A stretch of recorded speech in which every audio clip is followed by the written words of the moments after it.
I've just been seasoning the tent on my Wanderer, so I thought a lot of people had expressed some interest in what it's like and how I did it, so I thought I would give a show. So this is it. It's on the trolley, just at my club. So you can see it's a hoop tent. It's got, well, what is it, 5 hoops, which are just standard Finnish tent poles that I bought on YouTube. Not on YouTube, on eBay, for not a huge amount of money. And then I modified them to be shorter.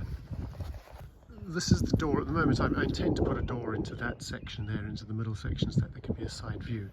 But at the moment the door is, there's one at the front and there's one at the back. So I'll show you what it's like here. These are just toggles on bits of shock cord that are stitched into the canvas. Forgive the blue lines, that's where I was making marks when I was making it. And that hasn't washed out yet. When it opens, it's a reasonable amount of space in there. You can clamber out if you're dried out. So inside there is a surprising amount of space. At the back there's a boom crutch which is supporting the boom. Now you may notice that the boom is much higher than you'd expect. I don't want to go too far back because I'm not connected at the back, but you can see here that what there is there's a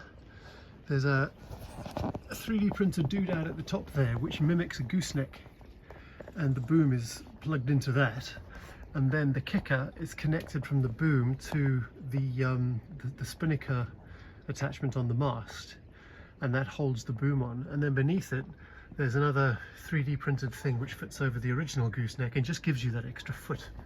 And that extra foot makes all the difference in terms of height. I'm very tall and I'm sitting bolt upright in here. It's really spacious. And that was important for me because I intend to use it with a friend, with 2 people, to go on various adventures. The back, that's just a shape of canvas that fits there, and again connected with toggles. And then the sides, if you look, you can see there's these guys here which hold the poles, and they just fit over the gunnel, and they are also 3D printed parts. These are well, it's shock cord. I'll show you the strap that fits under the gunnel, but that's just a 3D printed hook, and there's loads of them printed, stitched all the way along the tent, and they hold that bit of elastic, and it keeps the whole thing really taut.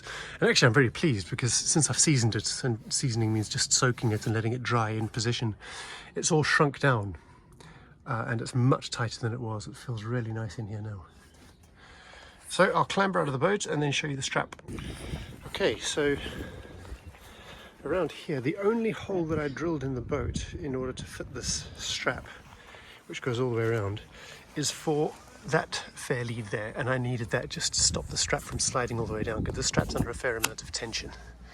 So on the strap, at regular intervals, are stitched bits of line, and then just some formal shock cord.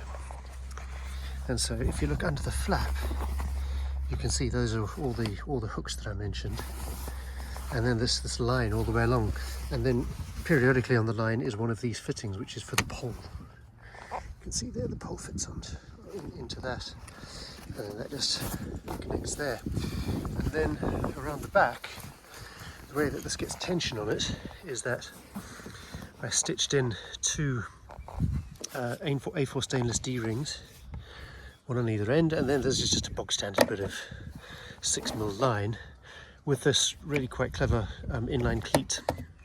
And so when I'm putting it on, I put it on from the front, I put this line around the back, it fits under the gunnel, I hook it over the sheave on the Traveller, and then I do the other side, and then I loop this bit of line between the 2 D-rings, and then I've got a 2-to-1 purchase, a 3-to-1 if I use the cleat as well, and that gives me a nice amount of tension.